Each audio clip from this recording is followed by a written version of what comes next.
Captain Vijayakanth மனசுக்குள்ள இப்படி ஒரு வருத்தமா? மறைந்த கேப்டன் விஜயகாந்தால சினிமாவுக்கு வந்தவங்க எக்கச்சக்கம் பேர். அதுல முக்கியமான ஒருத்தர் தான் லிவிங்ஸ்டன். பூந்தோட்ட காவல்காரன் படம் மூலமா அவரை நடிகராக்குனதே கேப்டன் தான். டைரக்டர் ஆகணும் அப்படிங்கிற ஆசையோட கேப்டனை பார்க்க வந்தவர் நடிகர் ஆகிட்டாரு. அதைத் தொடர்ந்து கேப்டன் பிரபாகரன், பாட்டுக்கு நான் அடிமை உள்ளிட்ட படங்கள்ல நடிச்சாரு. அதைத் தொடர்ந்து லிவிங்ஸ்டன் ஹீரோவா நடிச்ச சுந்தர புருஷன் படம் சூப்பர் ஹிட் அடிச்ச நிலையில அவரை கூப்பிட்ட கேப்டன் இதே மாதிரி ஒரு படத்தை எடுத்து தர சொல்லி கேட்டிருக்காரு.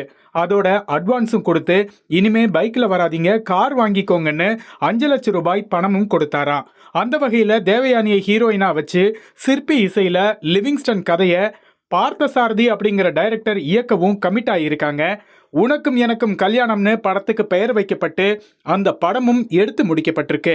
கேப்டன் ஆசாசியா கேட்டு எடுக்கப்பட்ட படமான உனக்கும் எனக்கும் கல்யாணம் படம் ஏனோ சில காரணங்களால வெளியாகவே இல்லை. அந்த டைம் மட்டும் இந்த படம் ரிலீஸ் ஆகியிருந்தா வேற லெவல்ல ஹிட் ஆகிருக்கும் போலேன்னு கமெண்ட் பண்றாங்க ரசிகர்கள்.